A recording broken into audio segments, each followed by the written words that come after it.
I just hope I did Jeff proud. That's the only thing I really care about. Hoping that Jeff would smile and go, fuck yeah. That's some of the stuff I put down. How do you make a record when half of your band's creative core is gone? That's the impossible challenge that Slayer faced when they were making the Repentless album. This was their first record without the legendary Jeff Hanneman, who died maybe like a year earlier. He wrote a lot of the fan favorites like Angel of Death,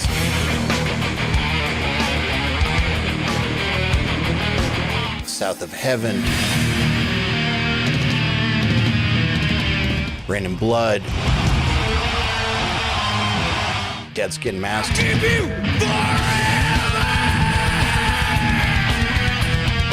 and so many more. And to make things even more challenging, it was their first time in years without founding Slayer drummer Dave Lombardo, who is a huge part of their sound and one of the most influential metal drummers of all time. The pressure was insane, the fans were skeptical, the critics were waiting, and the legacy of one of the greatest metal bands of all time was on the line. Could they pull it off and deliver a great record in the wake of such a massive tragedy and lineup change? Or would this be one of those situations where the band continued with the Slayer name, but things just weren't the same anymore? That was the context for them going into the studio with this album. So how did they do it? How did they deal with the pressure in the studio? And how did Terry Date help to make an album that was undeniably Slayer? For those who don't know me, I'm Eyal Levi, CEO of URM Academy. I've been a producer and the guitarist in my band Dust since 1999, and I've been obsessed with what makes legendary works for way longer than that. Today we're going to react to the Making of Repentless studio documentary, but we're not going to watch it just as fans. We're going to react to it as producers. We're going to break their process down and see what we can learn about songwriting, pre-production, and tracking under the most intense pressure imaginable.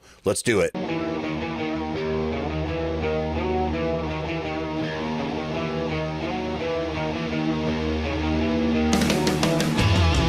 We're Slayer, and I believe we're popular because we play what our fans want to hear. Our fans don't want us to be anything other than Slayer. I don't want to be anything other than Slayer. I appreciate that ethos.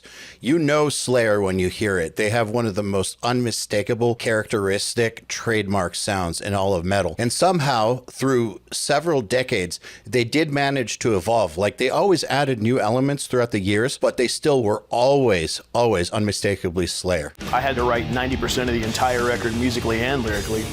Usually, Jeff's got something, and there's no Jeff this time. That's a huge responsibility when you used to have a writing partner that contributed a lot and some of the best ideas, and then to suddenly have to take that on yourself. That's daunting. Obviously, Kerry King was up to the challenge and pulled it off, but that is a daunting task.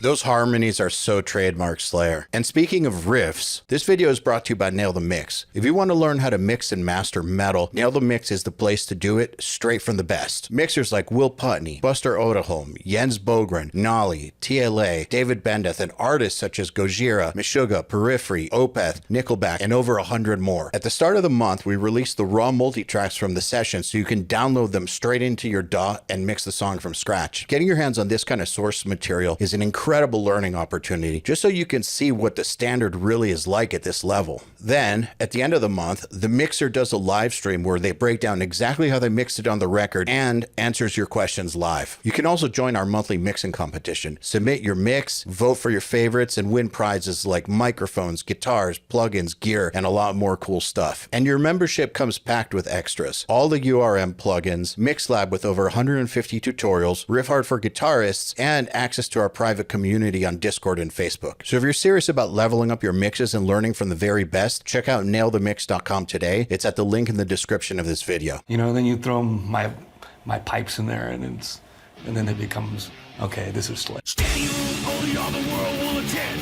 Front row center to the ultimate end. Mankind constantly parading its flaws. Tangling charades of the orthodox laws. Like a firestorm raging out of control. Ignorance of all has taken its toll.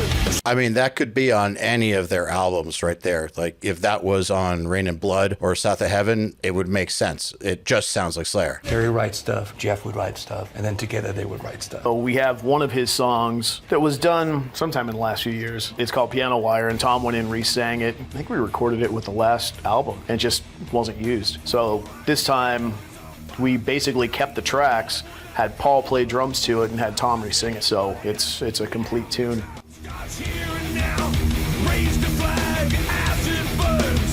The lesson there is don't delete your old songs just because they didn't get used on a record, just because they didn't make sense at the time you wrote them. That doesn't mean that they won't make sense later. Now, you got to know the difference between when a song sucks and when it's good but just doesn't fit. You know, sometimes songs you write do suck and they're better off in the trash. But there's lots of times where if you're writing an album or you're writing lots of songs, there are some songs that will fit together and make sense, like as part of a cohesive group of songs. And then there's others that just don't make sense. And there's no reason to try to just cram them onto a record where they don't make sense. But at the same time, don't just delete them. They might come in handy later. The difficult thing was getting topics that I could talk about, write about, bitch about, and have them not sound the same. That's a hard thing because you only got one person's perspective as opposed to mine, Jeff's, and Tom's. I helped maybe iron out some of the wrinkles of some of the songs. That was the hardest thing, but I tried not to think about that as much and just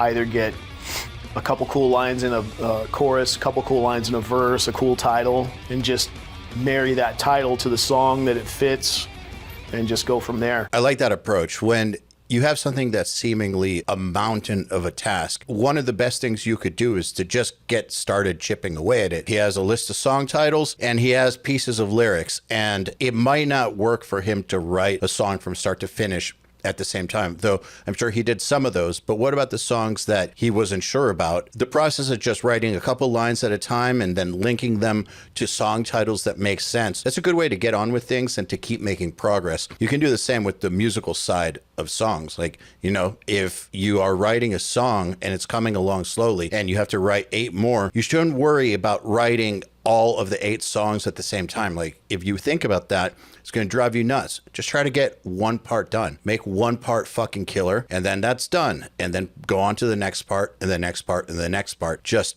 chip away a little at a time.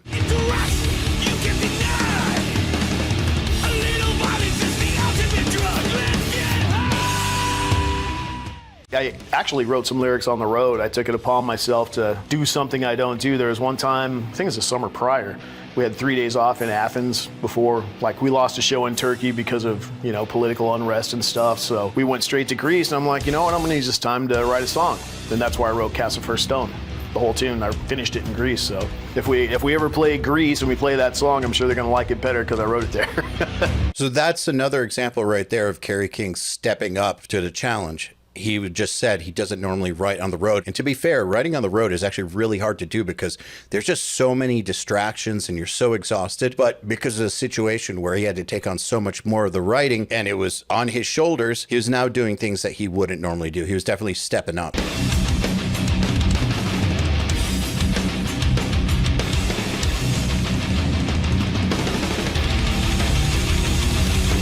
All right, so that riff right there, you could say it's just chugging, but if you were to play this for me blind, and I bet you for hundreds of thousands of other people, they would know it's Slayer. There's something about it that just sounds like Slayer. And I didn't understand what that was until my band played a few shows with them in Europe many, many years ago. We did like this mini tour with them. And one day during sound check, only Kerry King was there, at least for like an hour. It was only Kerry King, and he was just up there with his guitar. He was playing through the songs. So it was really, really cool because he was just playing like Raining Blood and South of Heaven and Seasons of the Abyss, just playing his parts, start to finish, nobody else. And just him there was the sound of the band that I knew. It was like, wow, that sounds just like I thought it sounded. That sounds just like Slayer. Like, there's no trickery to it. There's nothing extra. It's just that's the way he sounds when he plays. It's really hard to explain. You see in front of your face the sound that you grew up listening to, and you realize it's just the way this guy sounds. It's pretty awesome.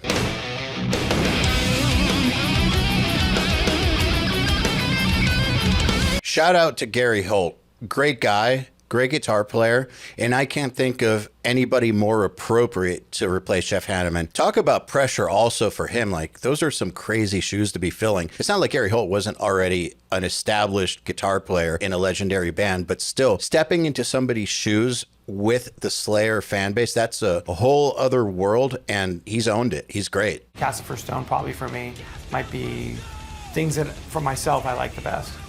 But I focus more on the things I'm not happy with sometimes, so that's my problem. You know, that's all of our problems. I mean, I think as humans, we're more inclined to focus on what we're not happy with. You know, Paul is like the only other drummer that we've ever had, other than what happened with Mr. Lombardo.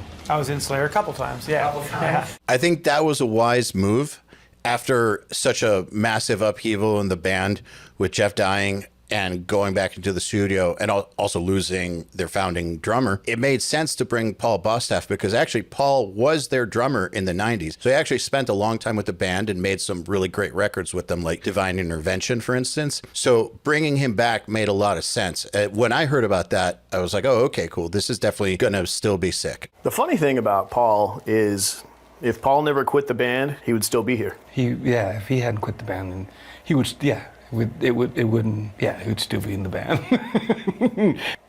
The magnifying glass looking at me was so big. I mean, I'll give you an example. I was at a show in Hollywood right after I joined the band in '92. There was some guy who recognized me. This was before the internet or anything. He was standing with his girlfriend. He walked up to me, some big guy. And he's kind of looking at me up and down, like, okay, sizing me up. And he's like, so, I hear you're the new drummer.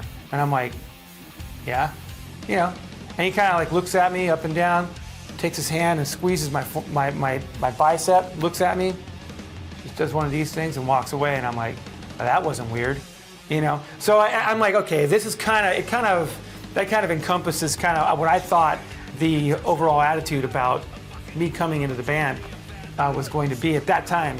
So Divine, for me, if I had to compare it to any other record, it'd be probably almost impossible because I had everything to prove then. The Slayer fan base is its own thing. And I can tell you from just playing some shows with them in Germany, of all places, my band was intimidated because we had just heard about the Slayer audience and we knew the Slayer audience. They're just so diehard for Slayer that sometimes they're not cool to opening acts, or back then they weren't. It was a potentially hostile situation we were getting ourselves into. The shows went great, but I cannot even begin to imagine what it would be like for someone coming into the band and replacing a legend like Dave Lombardo. Paul definitely had so much to prove, and he proved it. This last time, Dave threw out the internet bomb, and we're on a plane for 14 hours and can't respond to it. I land in wherever the hell we were in Australia, about as far as I can fly anywhere, and not be able to respond to something. And then it's taken on a life of its own, so then you just don't respond to it because what's the point? I agree. Why respond? Why respond to that stuff? You're just fueling a fire, and people are going to make up their own opinions anyways. I typically do things different in the studio than I do live. I have a live drum set. My particular live drum set that I used on the last album cycle was a Yamaha Oak Custom. In the recording studio, I went for something different because I wanted the sound to be different in the studio. That's actually very normal that bands will have their live gear and then their studio gear. And oftentimes the studio gear, like studio drum sets, will be higher quality than the tour gear because the tour gear is going to get beat up. And also in the studio, you want everything to be as pristine as possible. So people will have specific guitars or specific drum sets that are only for the studio. For snares, we typically try a bunch of different stuff that works. I always bring my live snare in to see how it sounds in the studio with whatever we're trying to do. But I find that every session has its own life. I think that instead of trying to force just my sound into it, I want the sound that we find exciting. At the moment, whatever it's just, there's a spirit of what you're trying to get at that moment. And I think that the snare drum, especially, to me, one of the most important parts of a kit. It's the identity of a drummer, it's the identity of the drum set. So we spend time, looking for that, or one or two sounds that we can intersperse in between slower or faster songs, or it just gives each song a different kind of kind of vibe. The snare drum is probably the most important decision you can make when tracking drums for a metal record. And I've been involved in records where something like 13 snares were auditioned. I played with a drummer, or recorded a drummer once, who would call it the Guitar Center rental program. He'd go and buy like 10 snares and return all of them, or return 9 of them. Kind of a shitty thing to do, but I always thought Guitar Center rental program was a funny name. Anyways, snare is so important. It's such an important piece of a metal mix and a metal sound that it's just not wise to go into the studio with preconceived notions, because different snares are going to bring a different character to the overall sound. And you should really choose what's best for what you're working on at the time. If you don't have the money to try out different snares, then so be it. But if you can even have 2 or 3 to choose from, it's not a bad thing. You should. Don't come in married to any particular snare. Try them, see which works best, and go with that. I've never worked with Terry Date before, because when I found out we had Terry Date slotted to produce the record, I was very excited about it, because Terry is working on some legendary albums. I mean, some of my favorite heavy metal albums ever. Yeah, Terry Date is one of the greatest metal producers of all times, and I kind of feel like he was one of the people that owned the 90s. I mean, just think Pantera. And I knew that he had done Pantera stuff. And then they're like, well, he's done other stuff. And then they gave me, they send a roster of a list of stuff that he'd done. I'm like, he did that record? He did this record? I'm like, wow. For me, it's basically based on respect. Because if I don't respect somebody, you're not going to talk me into playing something that I think sounds fine anyway. And like I said, me and Terry hit it off. Really important point. Respect. What he's talking about is respecting the producer you're working with. Now, the reason I'm bringing this up is because through the URM community, we work with a lot of students and amateurs. There's a lot of pros in there too, but there's people who are early in their journey as a producer. And one of the biggest problems that they have that they report is that people won't listen to their ideas. They want to present a band some ideas and the bands ignore them. Who won't even consider them. The reason is really simple. They don't trust them yet. They don't have enough of a body of work to where they've proven themselves. So the trust and the respect is just not there yet, which is, that's a tough pill to swallow. But the only way to get that is to do good work over time, and gradually your reputation will speak for you and people will inherently trust you. And then when you do have the chance to give an idea, you better do your best to help the band sound better. It's something that you build up over time. But Kerry King wants someone he respects, because otherwise he's not going to listen to him. And then what's the point of even having a producer there and paying them all that money if you're not going to listen to what they have to say? At least take it into consideration. He's kind of like, he'll listen and he'll tell you whether he likes it or not. Me being a singer, I need something like that can tell me, and they'll go like, that sounded great. As opposed to having someone tell you how to do something that you've done for 30 years. You know what I mean? So I really like working with him because he was so cool with that. You see, how you communicate with whoever you're producing makes a huge difference. There are some artists who need you to tell them how to do something, technically tell them how to do it, show them how to play the part. But there's other artists, like someone as established as Tom Araya, who has his thing, that all they need is to know, was that good or was that not good? And a producer needs to know who they're working with. If they're working with an artist that needs a lot of coaching and a lot of help, and they're just saying that was good, that was not good, that's not going to get the best result, and it might not make for the best working experience. On the other hand, if all the artist needs is a yay or a nay, and the person is basically trying to micromanage every aspect of their technique, that also is not going to make for a great experience. So you got to know who you're working with and then match their communication style. First time I ever worked with him, so I thought he'd be this stern taskmaster, And he would just you just look at me and as long as the vibe was cool, he didn't care. And sometimes I need direction. Otherwise I'll keep doing something over and over, even if I had a really good one already. See what I mean? Totally different approach needed with Gary Holt. Gary Holt wanted more than just a yay or nay. He wanted some actual direction. So a producer needs to understand that and do what's needed to get the best out of the artist. I don't want to be a producer. When I'm done doing this, I don't want to produce because I don't have the patience for it. That's what we hire a person like Terry Date for. That's his job in my book, and he did it well. At the end of the day, The final mixes, the drums sound great on their own. The guitars sound great on their own. Tom sounds great vocally on his own. So together, it's just pretty devastating. I think it came out better than I could have imagined. It's good to know yourself. Like he's saying, you don't want to be a producer. I think it's important to know what your strengths are and what you're best suited for. Production is not for everybody. Some people are better off just playing and writing, and there's nothing wrong with that. I might have used different heads, but they're the same heads, just maybe different ones. And the reason being is because we had our main A-rig out for some random shows while we recorded, which is usually something we don't do. So rather than ship my A-rig everywhere when it doesn't have to be there, I just used some that was still my signature heads. I think I just ran one into 2 cabinets, which I think in the past I might have used more. But I mean, essentially it's the same sound. Guitars, I did have my main guitars because I could travel with those. Like I have 3 main guitars live, and that's what was in the studio. For the B tunings, I had my stage guitar at the studio as well. So everything was derivative of what I play live. And then when I switched to the second rhythm guitar, I would change guitars so it sounded different. And then we used the P-bass, ESP P-bass. That's how we do it. That's about it. There ain't really much. You put up a bass plate, figure out which one you really like, and the P-bass was the one that did like that style. I like that they know what works for them and they stick to it. That's not to say that there's anything wrong with experimenting, but when something works, why mess with it? Especially if what you're trying to do is keep on recreating this signature sound. To keep it simple, I just used my Kemper preamp. I have the one that looks like a little space-age toaster, a little carry bag.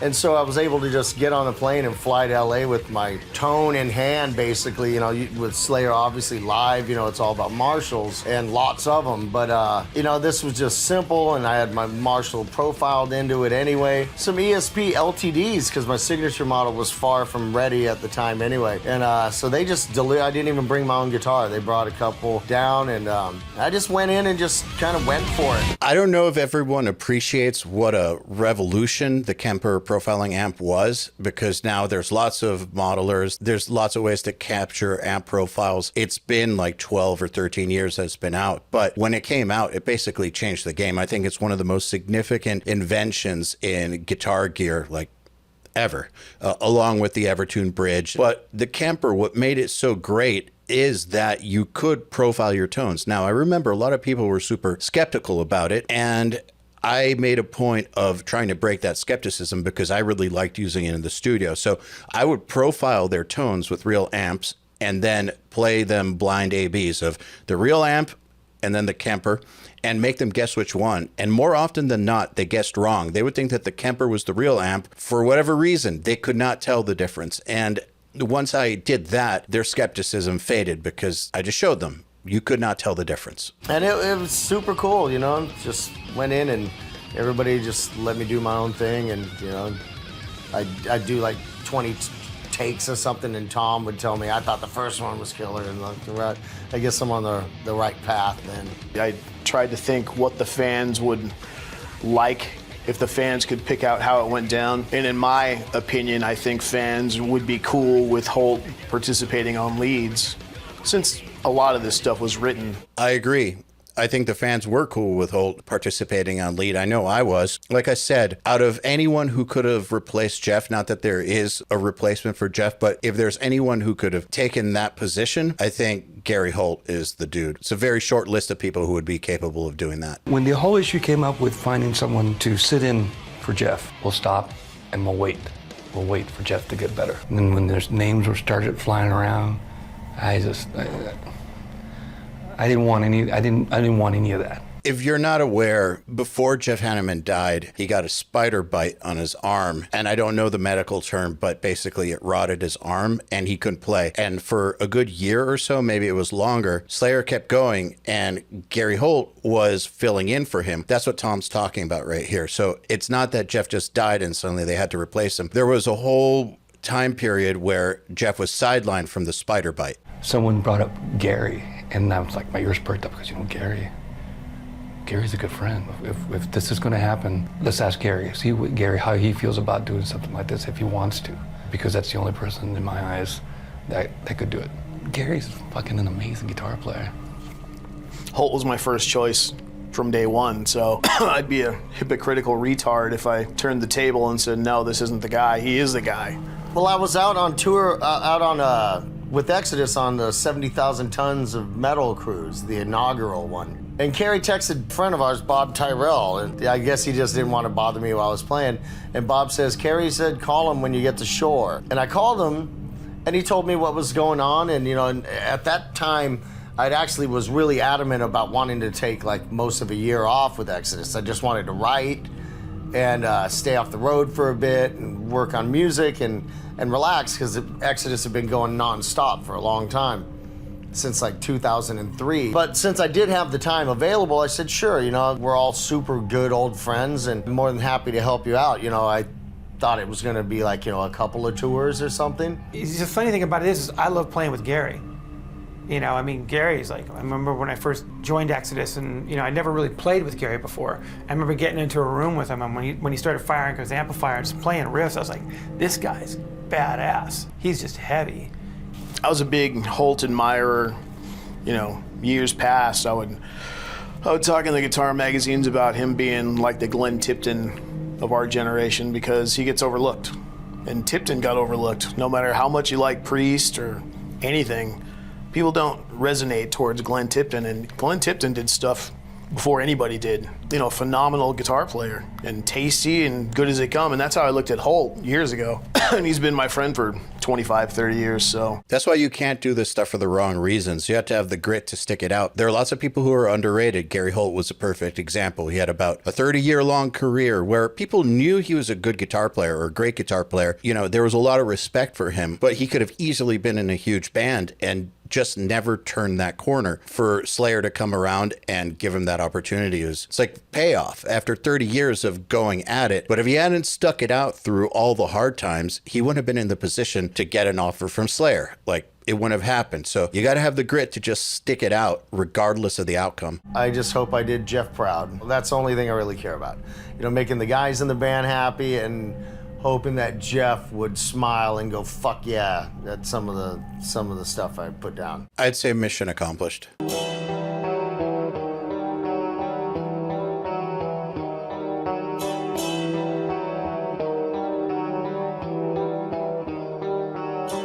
This right here is another part of the Slayer signature sound that I feel like they don't get enough credit for, but they've always had the coolest, darkest, clean parts. They're always simple, but they're always so memorable. Just think Seasons in the Abyss. That's one of the most memorable, clean parts in a metal song ever. They just have always done them. They always have one or two per album that's just dark, evil, perfect. It was on the festival runs in Europe, and when we get booked on those, it's like 8 darts. Throw them all at the dartboard, which is a map. So, okay, we're gonna start here. The farthest one away from that's over here, so you're gonna go there next. Then you're gonna go back up this way. Then you're gonna be over here for an afternoon show.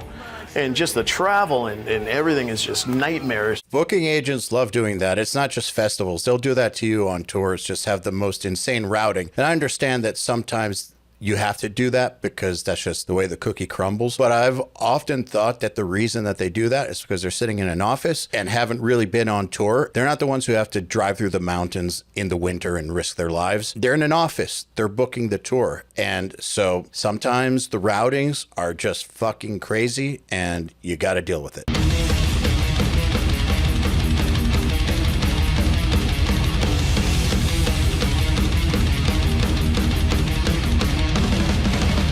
There's so much power behind Paul Bostap's double kick. I love it. What's in store for Slayer, man? It's already started. I mean, the record isn't even out yet, and it's already started. It started with this photo shoot. We're going to do an interview in New York next week, Monday and Tuesday. We'll be in New York. So it's already started, and they've already got the year planned next year and sacrificed another 5 years of my fucking life. But I guess that's what happens when you sell your soul. He's not kidding. So what are the biggest takeaways here? First, pre-production is crucial. When Jeff Hanneman passed, Kerry King had to step up and fill an even bigger role. Traditionally, they would split the writing duties, but this time Kerry King had to carry the full weight. That meant not only writing a whole lot more material than usual, but also coming up with signature-style parts that Jeff typically wrote, like the eerie and spooky parts. He even said that he never wrote on the road before, but for this one, he took every single chance he possibly could to write anywhere and everywhere. That level of commitment and pressure shows how much groundwork can go into something like this before the first note is even tracked. Second, notice Terry Date's approach. He was not trying to reinvent Slayer. He was trying to capture the most authentic version of what they are now. He focused on killer source tones and capturing a pissed off performance, which really is 90% of the battle on a metal record. Third, look at Paul Bostap's performance. He came in fully prepared and fucking crushed it on the kit. That's the mark of a pro. Show up ready and destroy. And finally, don't overlook Gary Holt. Stepping in as lead guitarist for Slayer after Jeff Hanneman passed was no small task. Those are some of the heaviest shoes in metal to step into, and he nailed it. The bottom line is that great records don't happen by accident. They're the result of intense preparation and really clear vision. So what's your favorite Slayer record? What do you think of this Slayer lineup? Do you think they did the job? I do. Let me know your thoughts in the comments, and as always, like, share, subscribe, and see you next time.